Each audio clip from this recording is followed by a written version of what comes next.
सबसे बड़ा धन। काफ़ी समय पहले एक राजा जंगल में शिकार करने गया था। बरसात का मौसम होने के कारण यह अंदाज लगाना बहुत मुश्किल हो गया था कि कब अचानक बारिश हो जाए। और हुआ भी यही। अचानक आकाश में बादल छा गए और बारिश होने लगा। सूरज डूब गया और धीरे धीरे अंधेरा छाने लगा। अंधेरे में राजा अपने महल का रास्ता भूल गया और अपने सिपाहियों से अलग हो गया। भूख, प्यास और थकावट से राजा काफ़ी परेशान हो रहा था। कुछ ही देर बाद राजा को सामने 3 बच्चे खेलते हुए नजर आए। तीनों बच्चे काफ़ी अच्छे दोस्त लग रहे थे। उन्हें देखकर राजा ने उन्हें अपने पास बुलाया। राजा ने कहा, सुनो बच्चों, जरा यहाँ आओ। यह सुनकर बच्चे उनके पास आए। राजा ने बच्चों से पूछा, क्या तुम कहीं से थोड़ा भोजन और जल ला सकते हो? मैं बहुत भूखा हूँ और प्यास भी लग रही है। बच्चों ने कहा, जी जरूर, हम अभी घर जाकर आपके लिए कुछ ले आते हैं। तीनों बच्चे गांव की ओर भागे और तुरंत कुछ भोजन और जल लेकर आए। राजा बच्चों के उत्साह और प्रेम को देखकर बहुत प्रसन्न हुए। तो राजा ने बच्चों से पूछा, प्यारे बच्चों, तुम लोग जीवन में क्या करना चाहते हो? मैं तुम सब की मदद करना चाहता हूँ। यह बात सुनकर बच्चे काफ़ी देर तक सोचते रहे। फिर उनमें से एक बच्चे ने कहा, मुझे धन चाहिए। मैंने कभी 2 वक्त की रोटी नहीं खाई, कभी अच्छे कपड़े नहीं पहने, इसलिए मुझे केवल धन चाहिए ताकि अच्छा खाना और अच्छे कपड़े पहन सकूं।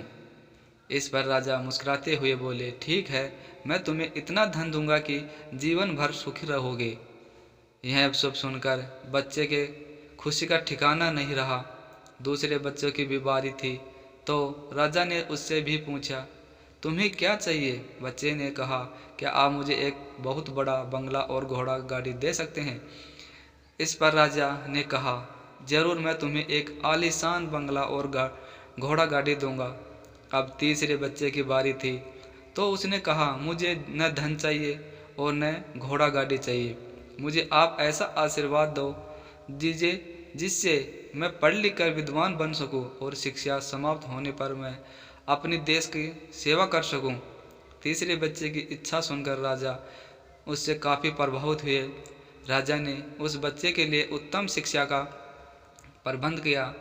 वह बच्चा बहुत मेहनती था, इसलिए दिन रात एक करके वह पढ़ाई करता था और एक दिन बहुत बड़ा विद्वान बन गया।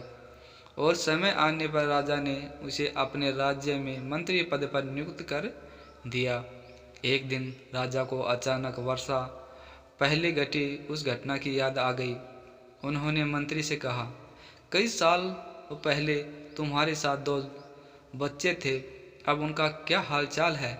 मैं चाहता हूँ कि मैं एक बार फिर तुम तीनों से मिलूं, इसलिए तुम कल तुम्हारे दोनों मित्रों को भोजन पर आमंत्रित कर लो। मंत्री ने अपने दोनों मित्रों को संदेश भिजवा दिया और अगले दिन सभी एक साथ राजा के सामने उपस्थित हुए। राजा ने कहा, आज तुम तीनों को फिर से एक साथ देखकर मैं बहुत खुश हूँ। राजा ने मंत्री के कंधे पर हाथ रखकर कहा, इनके बारे में तो मैं जानता हूँ, पर तुम दोनों अपने बारे में बताओ। जिस बच्चे ने धन मांगा था वह बहुत दुखी होते हुए बोला, राजा साहब, मैंने उस दिन आपसे धन मांगकर बड़ी गलती की। इतना सारा धन पाकर मैं आलसी बन गया और बहुत सारा धन बेकार चीज़ों में खर्च कर दिया। मेरा बहुत सा धन चोरी भी हो गया और कुछ वर्षों पहले मैं वापस उसी स्थिति में पहुंच गया जहां पर आपने मुझे देखा था। अब बंगला गाड़ी मांगने वाला बच्चा भी रोते हुए बोला, महाराज, मैं बड़े ठाठ से अपने बंगले में रह रहा था, पर वर्षों पहले आई बाढ़ में मेरा सब कुछ बर्बाद हो गया और मैं भी अपने पहले ही जैसी उपस्थिति में पहुंच गया।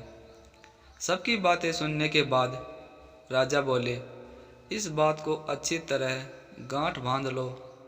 धन संपत्ति सदा हमारे पास नहीं रहते, पर ज्ञान जीवन भर मनुष्य के काम आता है और उसे कोई चुरा भी नहीं सकता। शिक्षा ही मनुष्य को विद्वान और बड़ा आदमी बनाता है। इसलिए सबसे बड़ा धन ज्ञान और विद्या है। पहले इसे हासिल करो, उसके बाद धन अपने आप आ जाएगा। तो दोस्तों, कैसी लगी आपको ये कहानी? अगर दोस्तों कहानी अच्छी लगी तो इस वीडियो को लाइक शेयर कर देना और चैनल पे नए हो तो चैनल को सब्सक्राइब जरूर कर लेना, क्योंकि दोस्तों इस चैनल पे हमेशा मैं इसी प्रकार अच्छी अच्छी कहानियाँ लेके आते रहता हूँ। तो दोस्तों, आपको कैसी लगी कहानी अच्छी लगी तो कमेंट करके ज़रूर बताना।